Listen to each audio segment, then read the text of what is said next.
Want to learn how to shoot a cinematic sequence using your iPhone? Well, keep on watching because I'll teach you how.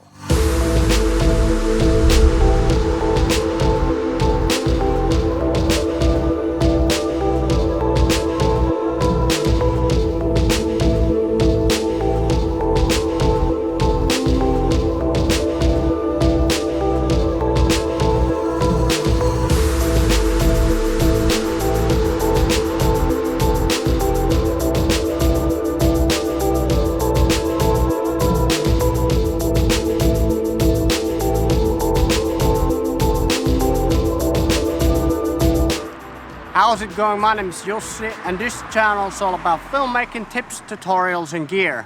This video is a step-by-step guide how to film a cinematic video with an iPhone from start to finish.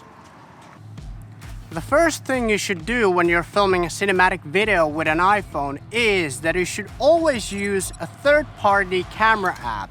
And the reason why you should do it is that you can manually control all the camera settings like the white balance and the ISO. And this will give you significantly better professional looking results. And my personal favorite camera app is the ProTake camera app. And the reason is that it just works so well and I had never any issues with it. So in the first shot we're gonna have Janne walk from left to right behind this tree, and I'm gonna have my phone's camera as close to the tree following Janne as possible. And the idea is that we're gonna edit it in a way that I'm gonna cut the first shot when the camera is covered, when the screen is fully covered by the tree. And the second shot we're gonna start from where the phone is covered by the tree and then move from left to right again, and I'm gonna follow Janne. So that's gonna be sort of like this kind of a smooth in-camera transition from the first shot to the next shot.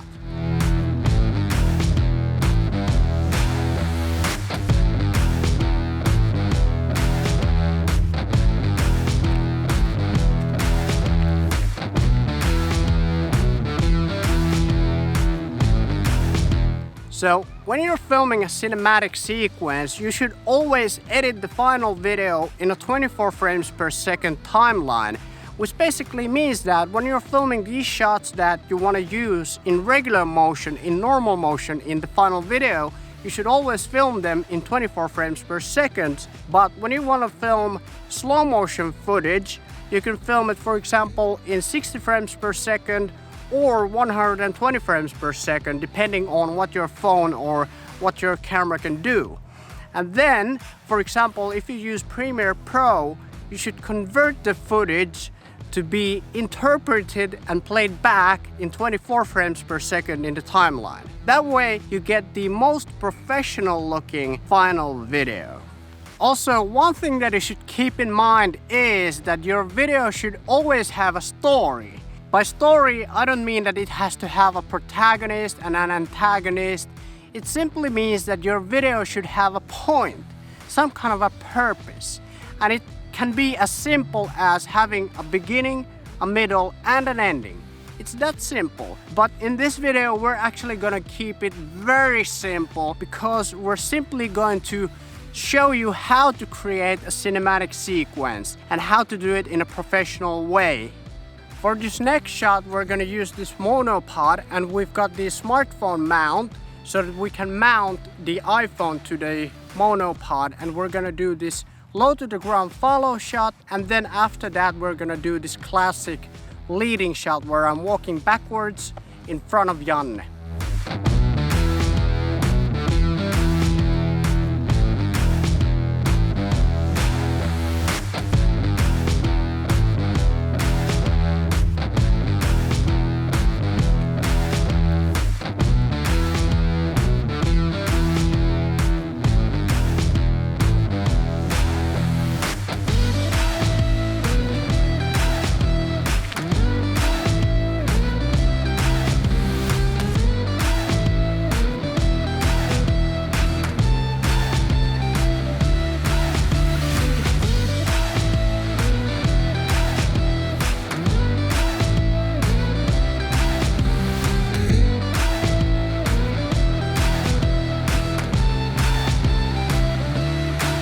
Nyt.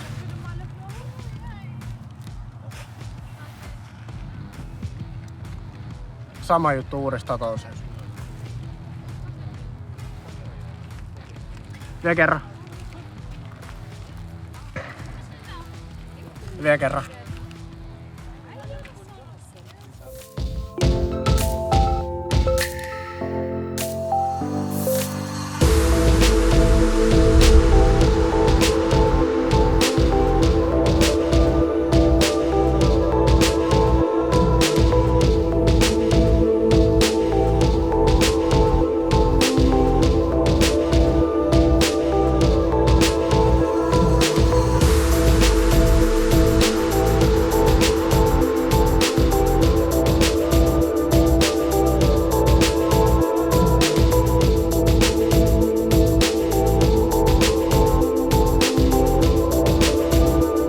On the shot where Janne was walking up the stairs, the idea was that we're gonna have some kind of a surprise element, that we won't reveal everything, that we won't reveal the spot where Janne is going to, which was the top of the hill and the incredible view to the sea at the sunset. On the last shot, we had this sort of like hero shot where the camera is slowly going towards Janne. So guys, if you enjoyed this video, subscribe to my channel and click the bell notification so you'll be notified every time I upload a new video. Also, if you want to see more, watch this video over here or this video over here, because I'm pretty sure you're gonna like either one of them. Okay, thanks for watching and see you again next time. Take care.